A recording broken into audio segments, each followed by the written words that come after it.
नमस्कार, झारखंड की ताजा खबरों में आप सबों का स्वागत है। आइए जानते हैं आज की मुख्य बड़ी खबरों को। जैक 10वीं 12वीं एग्जाम 2022 के लिए जेएसएससी ने जारी किया मैट्रिक और इंटर की परीक्षा का कार्यक्रम। मैट्रिक और इंटरमीडिएट की परीक्षा 24 मार्च से शुरू होगी। झारखंड एकेडमिक काउंसिल ने बुधवार को परीक्षा की तिथि घोषित कर दी है। राज्य में पहली बार परीक्षा 1 माह तक चलेगी। मैट्रिक की परीक्षा 20 अप्रैल और इंटरमीडिएट की परीक्षा 25 अप्रैल को समाप्त होगी। मैट्रिक इंटरमीडिएट परीक्षा में लगभग 7 लाख परीक्षार्थी शामिल होंगे। मैट्रिक की परीक्षा में 4 लाख और इंटरमीडिएट की परीक्षा में लगभग 3 लाख परीक्षार्थी शामिल होंगे। जैक द्वारा परीक्षा का प्रोग्राम बुधवार को जारी कर दिया है। स्कूली शिक्षा एवं साक्षरता विभाग के निर्देश के अनुरूप दोनों टर्म की परीक्षा एक साथ ली जाएगी। प्रथम चरण की परीक्षा OMR सीट पर और दूसरे टर्म की परीक्षा उत्तर पुस्तिका पर होगी। प्रथम पाली में मैट्रिक और द्वितीय पाली में इंटरमीडिएट की परीक्षा होगी। एक पाली की परीक्षा को 2 भागों में बांटा गया है। फर्स्ट टर्म की परीक्षा होने के बाद दूसरे टर्म की परीक्षा ली जाएगी। विभाग के निर्देश के अनुरूप मैट्रिक और इंटर दोनों परीक्षा में परीक्षार्थियों को एक विषय से दूसरे विषय की परीक्षा के बीच कम से कम 1 दिन के समय का अंतर दिया गया है। मैट्रिक और इंटरमीडिएट की प्रायोगिक परीक्षा और आंतरिक मूल्यांकन की तिथि भी घोषित कर दी गई है। इंटरमीडिएट की प्रायोगिक परीक्षा 3 मार्च से 22 मार्च तक होगी। वहीं प्रायोगिक और आंतरिक मूल्यांकन का प्राप्तांक जैक की वेबसाइट के माध्यम से 23 मार्च तक अपलोड किया जा सकेगा। जिन विषयों में प्रायोगिक परीक्षा नहीं होगी उन विषयों में ही आंतरिक मूल्यांकन होगा। प्रायोगिक परीक्षा और आंतरिक मूल्यांकन की प्रक्रिया स्कूल और कॉलेज के स्तर पर पूरी की जाएगी। इंटरमीडिएट की परीक्षार्थियों का प्रवेश पत्र 28 फरवरी से जैक की वेबसाइट से डाउनलोड होगा। प्राचार्य प्रवेश पत्र डाउनलोड कर विद्यार्थियों को उपलब्ध कराएंगे।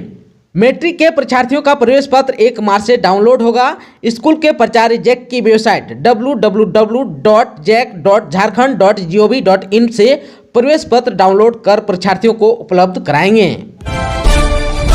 झारखंड में रांची समेत कई जिलों का बदला मौसम का मिजाज, बारिश शुरू, जानिए अपने जिलों का हाल। झारखंड की राजधानी रांची समेत कई जिलों में गुरुवार की दोपहर बाद मौसम का मिजाज बदल गया। बूंदाबूंदी के साथ बारिश शुरू हुई। वहीं मौसम विभाग ने आगामी 26 फरवरी तक राज्य के कई जिलों में गर्जन के साथ हल्के से मध्यम दर्ज की बारिश की संभावना जताई है। आप सबको बता दूं कि आज यानी 25 फरवरी को राज्य में येलो अलर्ट जारी हुआ है।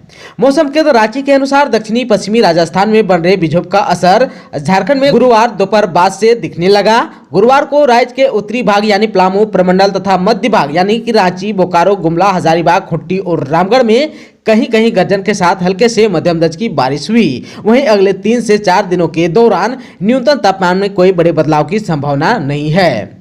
आप सबको बता दो कि आज यानी 25 फरवरी को राज्य के उत्तरी पूर्वी भाग यानी कि देवघर, धनबाद, दुमका, गिरिडीह, गोड्डा, जामताड़ा, पाकुड़ और साहेबगंज तथा मध्य भाग यानी कि रांची, बोकारो, गुमला, हजारीबाग, खूंटी और रामगढ़ तथा दक्षिणी भाग यानी कि पूर्वी और पश्चिमी सिंहभूम, सिमडेगा एवं सरायकेला खरसावां जिले के कुछ स्थानों पर गर्जन के साथ हल्के से मध्यम दर्ज की बारिश की संभावना है। इसके अलावा 26 फरवरी को राज्य के उत्तर पूर्वी, दक्षिण पूर्वी तथा मध्य भागों में कहीं कहीं गर्जन के साथ हल्के से मध्यम दर्ज की बारिश की संभावना है। इसके बाद 27 और 28 फरवरी से मौसम मुख्यतः शुष्क रहेगा, लेकिन आकाश में आंशिक बादल छाए रहेंगे। मौसम विभाग के अनुसार मार्च के शुरुआती सप्ताह में मौसम साफ रहेगा। 1 और 2 मार्च को मौसम शुष्क रहेगा और आसमान मुख्यतः साफ रहेगा। झारखंड में 1141 पदों पर होगी नियुक्ति। सभी पदों की संख्या से लेकर कैसी होनी है परीक्षा, आइए विस्तार से जान लेते हैं। राष्ट्रीय स्वास्थ्य अभियान में झारखंड में अनुबंध पर बड़े पैमाने पर नियुक्ति होगी। चिकित्सकों, पारा मेडिकल कर्मियों सहित कई श्रेणी में कुल 1141 पदों पर नियुक्ति की प्रक्रिया शुरू कर दी गई है। इन पदों पर नियुक्ति के लिए राष्ट्रीय स्वास्थ्य अभियान झारखंड द्वारा आवेदन आमंत्रित किए गए हैं। आवेदन की अंतिम तिथि 14 मार्च निर्धारित है। राष्ट्रीय स्वास्थ्य अभियान के तहत जिन कार्यक्रमों के लिए नियुक्ति होगी उनमें राष्ट्रीय ग्रामीण स्वास्थ्य अभियान, राष्ट्रीय शहरी स्वास्थ्य अभियान, national oral health programme, Ayush mission आदि शामिल है। इसके तहत पहली बार बड़ी संख्या में दंत चिकित्सकों, आयुष चिकित्सकों आदि की नियुक्ति अनुबंध पर होगी।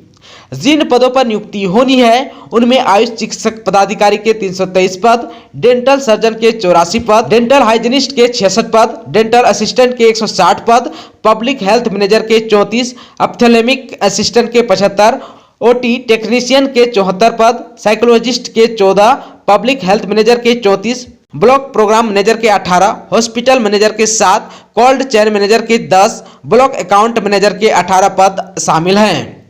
बड़ी संख्या में कंसल्टेंट तथा पारा मेडिकल कर्मियों की भी अनुबंध पर नियुक्ति होनी है। राष्ट्रीय स्वास्थ्य अभियान के अंतर्गत पहली बार आयुष क्षेत्र में पंचकर्म के जानकारों की भी नियुक्ति होगी। राज्य, जिला एवं प्रखंड स्तर पर होने वाली इन सभी पदों पर नियुक्ति कंप्यूटर बेस्ड परीक्षा के आधार पर होगी, जिसमें वस्तुनिष्ठ प्रकार के प्रश्न पूछे जाएंगे। इन पदों पर नियुक्ति हेतु आवेदन भरने की प्रक्रिया, पदों की संख्या, परीक्षा संबंधित पूरी जानकारी राष्ट्रीय स्वास्थ्य अभियान झारखंड की वेबसाइट पर उपलब्ध होगी। राज्य, जिला एवं प्रखंड स्तर पर होने वाले इन सभी पदों पर नियुक्ति कंप्यूटर बेस्ड परीक्षा के आधार पर होगी, जिसमें वस्तुनिष्ठ प्रकार के प्रश्न पूछे जाएंगे। झारखंड विधानसभा का बजट सत्र 25 फरवरी से यानी आज से, बजट 3 मार्च को होगा पेश, सदन को सुचारू रूप से चलाने की स्पीकर की अपील। झारखंड विधानसभा का बजट सत्र शुक्रवार यानी 25 फरवरी यानी आज से शुरू हो रहा है। आगामी 25 मार्च तक चलने वाली इस सत्र में 17 कार्य दिवस होंगे। वहीं आगामी 3 मार्च को राज्य का बजट वित्त मंत्री डॉक्टर रामेश्वर उरांव पेश करेंगे। इस सत्र के सफल संचालन को लेकर विधानसभा अध्यक्ष रविंद्रनाथ महतो ने गुरुवार को पार्टी विधायक दल की बैठक बुलाई। इस बैठक में सत्र को सुचारू रूप से चलाने पर चर्चा हुई। वहीं स्पीकर ने पक्ष और विपक्ष से सदन के समय का सदुपयोग करने का आग्रह भी किया। इस मौके पर सीएम हेमंत सोरेन भी शामिल थे। बजट सत्र शुरू होने से पूर्व स्पीकर रविंद्रनाथ महतो ने गुरुवार को पार्टी विधायक दल की बैठक में सभी से सदन को सुचारू रूप से चलाने पर चर्चा की। कहा कि सदन को जनता के प्रति उत्तरदायी बनाने का प्रयास होना चाहिए। जनता की बातें को विधायक सदन तक लेकर आए। बजट सत्र में पर्याप्त समय है। यहाँ लोगों के हित में नीतियों और कार्यक्रम की रूपरेखा बने। सत्ता पक्ष एवं विपक्ष दोनों की जवाबदेही है कि सदन सुचारू रूप से चले और राज्य में एक सकारात्मक संदेश जाए। आप सबको को बता दूं कि झारखंड के वित्त मंत्री डॉक्टर रामेश्वर उरांव तीसरी बार सरकार के आय व्यय का ब्यौरा पेश करेंगे। मंत्री डॉक्टर उरांव वित्त वर्ष 2022-23 का बजट आगामी 3 मार्च 2022 को पेश करेंगे। इससे पहले 25 फरवरी से शुरू हो रहे इस सत्र के पहले दिन राज्यपाल रमेश बैस का अभिभाषण होगा। वहीं आगामी 28 मार्च को राज्यपाल श्री बैस के अभिभाषण पर सदन में पक्ष और विपक्ष चर्चा करेगी। आप सबको को बता दें कि 25 फरवरी से शुरू हो रहे बजट सत्र के दूसरे और तीसरे दिन यानी शनिवार और रविवार के कारण सत्र की कार्यवाही नहीं होगी। इसके बाद 2 मार्च को सरकार वित्त वर्ष 2021-22 का तृतीय अनुपूरक बजट पेश करेगी। वहीं अनुवाद बजट पर भी एक दिन का वाद विवाद होगा। बजट सत्र में हर सोमवार को मुख्यमंत्री प्रश्नकाल होगा। मुख्यमंत्री नीतिगत मामलों में विधायकों के सवालों का जवाब देंगे। बजट सत्र को लेकर पक्ष विपक्ष ने तैयारी कर ली है। विपक्ष राज्य में रोजगार नीति, विधि व्यवस्था, अनुबंध कर्मियों की समस्या, किसानों की कर्ज माफी और धान खरीद सहित कई मुद्दों पर घेरने की रणनीति बनाई है। इस बैठक में स्पीकर और मुख्यमंत्री के अलावा संसदीय कार्य मंत्री आलमगीर आलम के अलावा अन्य विधायक गण भी उपस्थित थे। लालू यादव ने खटखटाया झारखंड हाईकोर्ट का दरवाजा। चारा घोटाले से जुड़े डोरंडा कोषागार मामले में सीबीआई की अदालत के फैसले को चुनौती, मांगी जमानत। चारा घोटाला मामले में सजायाफ्ता लालू प्रसाद यादव ने झारखंड हाईकोर्ट का दरवाजा खटखटाया है। लालू प्रसाद यादव उच्च न्यायालय में याचिका दाखिल कर सीबीआई के विशेष अदालत की ओर से सुनाए गए फैसलों को चुनौती दी है। सीबीआई की कोर्ट ने गत 21 फरवरी को डोरंडा कोषागार से हुई करीब 139.35 करोड़ रुपए की निकासी के मामले में लालू प्रसाद यादव को 5 वर्ष की कैद तथा 60 लाख रुपए के जुर्माना की सजा सुनाई थी। अपनी याचिका में कोर्ट के फैसले को चुनौती देने के साथ साथ आरजेडी सुप्रीमो ने जमानत की मांग की है। इसमें उन्होंने सजा की आधी अवधि पूरी होने के साथ साथ बढ़ती उम्र और 17 बीमारियों से पीड़ित होने का हवाला दिया है। लालू के एक अधिवक्ता ने मीडिया को बताया कि अपील के साथ साथ जमानत के लिए याचिका दाखिल कर दी गई है। झारखंड हाईकोर्ट से जमानत देने की गुहार लगाई गई। बताया जा रहा है कि चारा घोटाले के मामले में झारखंड हाईकोर्ट में सुनवाई के लिए सप्ताह में 1 दिन की तिथि शुक्रवार को निर्धारित है। अधिवक्ताओं का प्रयास है कि पहली तिथि को ही केस पर सुनवाई हो जाए।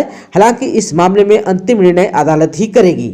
लालू के अधिवक्ताओं की कोशिश है कि होली से पहले जमानत मिल जाए। कृषि निदेशक निशा उरांव पहुंची खूंटी। महिला किसानों को प्रोत्साहित करते हुए आत्मनिर्भर बनाने पर दिया जोर। गुरुवार को झारखंड के कृषि निदेशक निशा उरांव खूंटी पहुंची। इस दौरान विभिन्न कृषि कार्यों को देखा। इस मौके पर उन्होंने कहा, किसान ड्रिप इरिगेशन और मल्चिंग को अपना रहे हैं। उम्मीद है कि महिला किसान ऐसी योजनाओं का लाभ लेंगे। कृषि के माध्यम से महिलाओं को आत्मनिर्भर बनाया जाएगा। वहीं बटर, मशरूम की खेती और प्रशिक्षण भी दिया जाएगा। कृषि निदेशक ने कहा कि 100% अनुदान पर मड़वा का बीज दिया जाएगा। क्लस्टर पर खेती कराई जाएगी। क्लस्टर में मड़वा का आटा बनाने के लिए प्रोसेसिंग यूनिट भी दिया जाएगा। मार्केट के साथ लिंकेज भी कराया जाएगा। इससे राज्य में कृषि क्रांति आएगी। दोस्तों, चैनल पर आप नए हैं तो प्लीज चैनल को सब्सक्राइब कर बेल आइकन को दबा दीजिए ताकि खबरों का अपडेट आपको मिलता रहे। इसके साथ ही आज की खबरों में बस इतना ही। हमें दीजिए इजाजत। नमस्कार।